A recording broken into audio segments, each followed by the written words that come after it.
चलो, उस दिन हम तुमको पढ़ाए थे परिवहन और संचार, वो तो हो गया था कंप्लीट। अब उसी में से तुमको जो पढ़ाए थे 3 साधन है परिवहन के। कितने साधन है? 3 साधन है।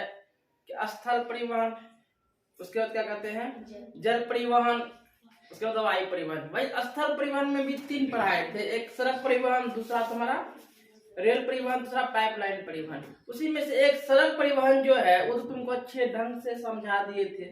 उसी में अब सड़कों का जो वर्गीकरण है उनको हमको करना है। बस सड़कों का जो वर्गीकरण है हम कैसे करेंगे? जो सब सड़क है, सड़कों का जो वर्गीकरण है वो तो जान लेते हैं, लेकिन उनका जो निर्माण जो है, निर्माण तो सो हुआ सड़कों का, लेकिन रख रखाव किनकी जिम्मेदारी है? कौन सी सड़कें किनकी जिम्मेदारी है रखने, यानी क्या कहते हैं रख रखाव का। बस उसी के बारे में हमको जानना है आज। निर्माण व रख रखाव अनुरक्षण के उद्देश्य से सड़कों का जो वर्गीकरण किया गया है, पहला तो तुम्हारा है राष्ट्रीय महामार्ग, जिसको हम लोग कहते हैं एनएच, नेशनल हाईवे। पहला क्या तुम्हारा? राष्ट्रीय महामार्ग, यानी जिसको हम लोग कहते हैं एनएच यानी नेशनल हाईवे। दूसरा तुम्हारा है राज्य महामार्ग, जिसको कहते हैं हम एसएच यानी स्टेट हाईवे।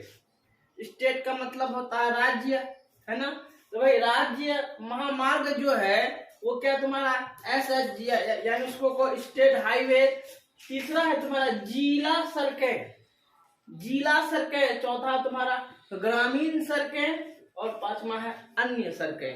लेकिन हम जानते हैं जो रख रखाव है, ये जो राष्ट्रीय महामार्ग, राज्य महामार्ग, जिला सड़कें, ग्रामीण सड़कें, अन्य सड़कें जो है किनकी जिम्मेदारी होती है रख रखाव के लिए?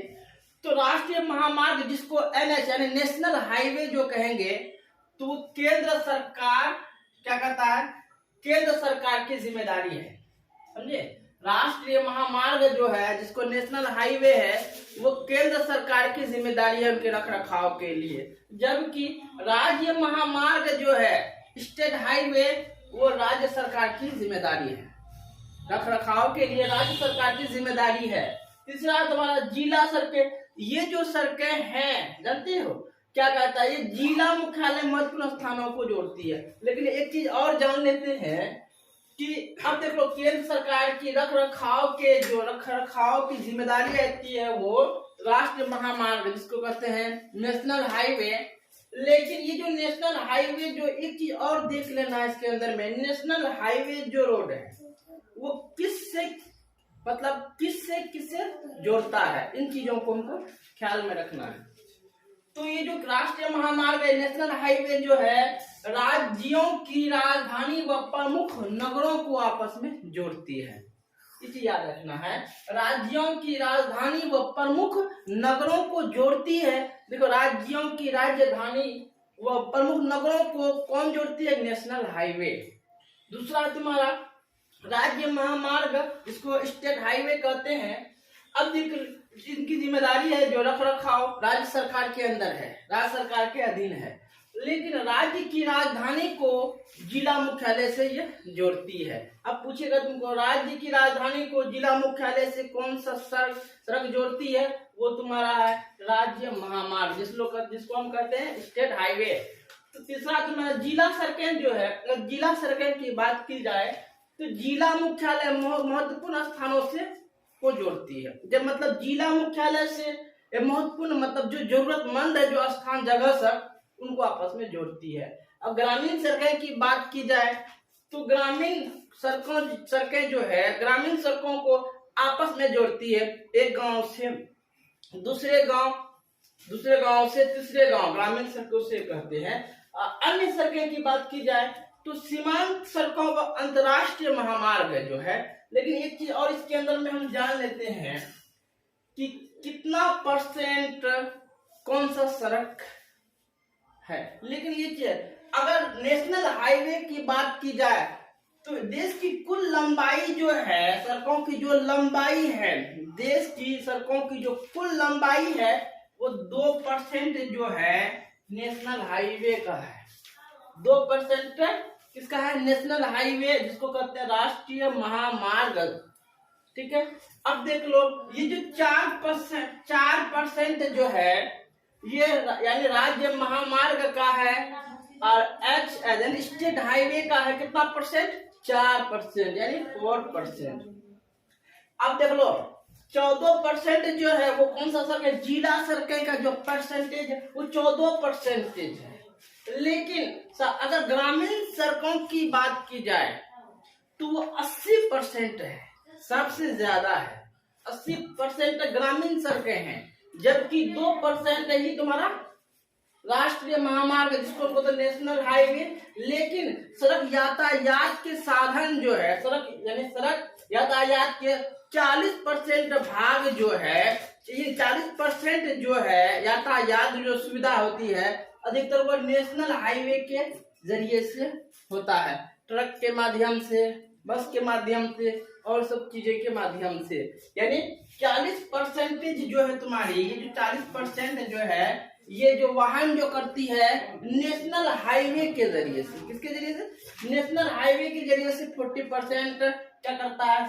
यातायात साधन है, ठीक है, वाहन करती है। अब चलो एक चीज और जान लेते हैं, दूसरी बात तुम्हारा यहाँ एनएच नेशनल हाईवे के जो विकास हुआ, किसके? नेशनल हाईवे का जो विकास हुआ उनकी जो रख रखाव। अब देखो जब कोई चीज की विकास होगी, कोई सड़कों की जब विकास होगी तो उनकी रख रखाव होती है। एक क्या होता है, एक योजना बनाया जाता है जो क्या है NHAI है ना, इसी के रख रखाव में ये सब है नेशनल हाईवे।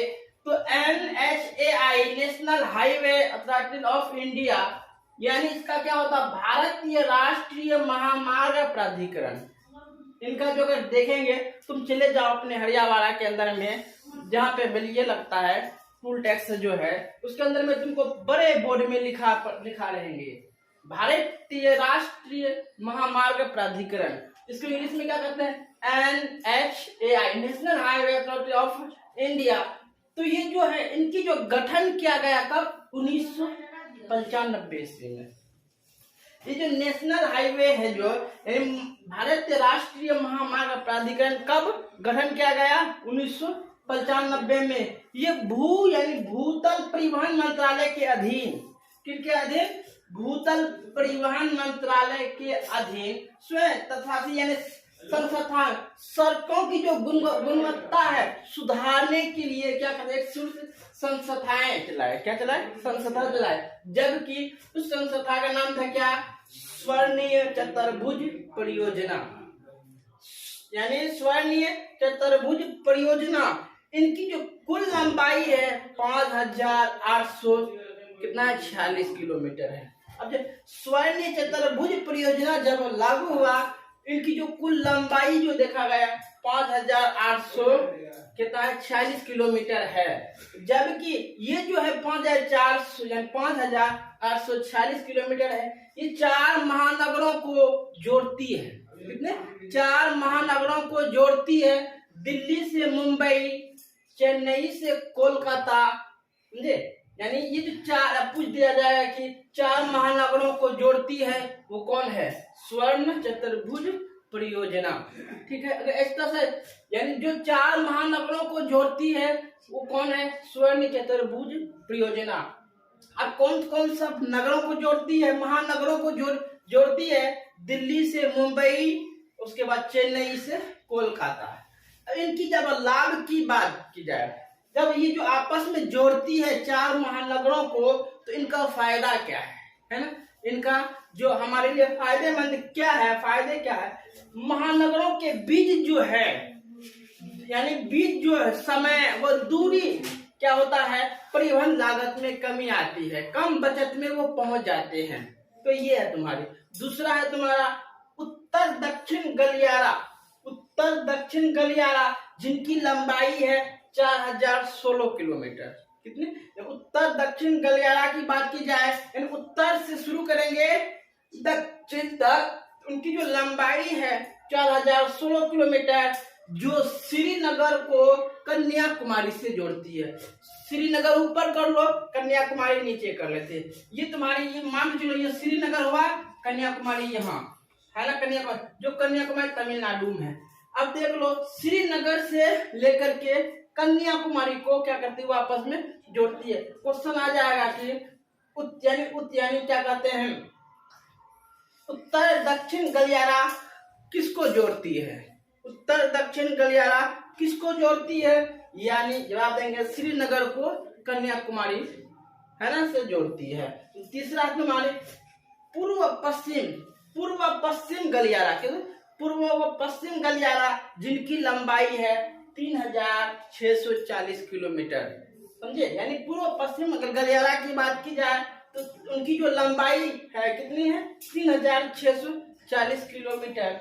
अब ये जो जोड़ती है सिलचर को पोरबंदर से जोड़ती है, सिलचर को पोरबंदर से जोड़ती है, क्योंकि सिलचर कहाँ है, आसाम के अंदर में है, पोरबंदर कहाँ है, गुजरात के अंदर में है। तो सिलचर को पोरबंदर से जो जोड़ती है वो कौन सा है भाग, पूर्व पश्चिमी गलियारा। या पूछ देगा कि पूर्व पश्चिमी गलियारा किसको जोड़ती है, तो वो सिलचर से पोरबंदर को जोड़ती है। या पूछ देगा सिलचर को पोरबंदर से जोड़ने वाली कौन सा है, वो क्या पूछेगा तुमको, या पूछ देगा पूर्व पश्चिमी गलियारा, इनकी लंबाई कितनी है, पूर्व पश्चिम की लंबाई, पूर्व पश्चिम गलियारा की लंबाई कितनी है, 3640 किलोमीटर। या पूछ देगा उत्तर दक्षिण गलियारा जिनकी लंबाई है कितनी, 4016 किलोमीटर। जबकि देखा जाए ये किसको जोड़ती है, श्रीनगर को कन्याकुमारी से जोड़ती है। बोलो यहाँ तक समझ, देखो इतने अच्छे तुमको यहाँ ऑब्जेक्टिव बहुत सारे तुम्हारे अंदर निकल के आ रहे हैं, बहुत, इस जगह तुम्हारे बहुत महत्वपूर्ण है, तुम्हारे लिए बहुत ही महत्वपूर्ण है। ऑब्जेक्टिव सारे के सारे निकल के आ रहे हैं तुम्हारे सामने, अगर आप ना गौर से देखोगे तो सब कुछ तुमको समझ में आ जाएगा, कोई दिक्कत नहीं होगी। बस कॉन्सेप्ट को हमको अच्छे ढंग से समझ लेना है, बस ताकि तुमको आसान हो जाएगा पढ़ाई करने में लिए, समझे। तो ये सड़कों की वर्गीकरण, उसके बाद चलेगा तुम्हारा क्या कहते हैं, जल परिवहन, पाइपलाइन परिवहन, वायु परिवहन, अंतरराष्ट्रीय परिवहन, राष्ट्रीय परिवहन, वो आगे करेंगे। लेकिन ये सड़कों की वर्गीकरण जो किए हैं बहुत अच्छे ढंग से तुमको यानी समझ में आ गई होगी, और आगे भी लिखा हुआ इसके अंदर में बहुत सारे हैं सड़कों के बारे में, तो अच्छे ढंग से समझ लेना। अगर वीडियो अच्छा लगा तो लाइक भी करना, शेयर करना।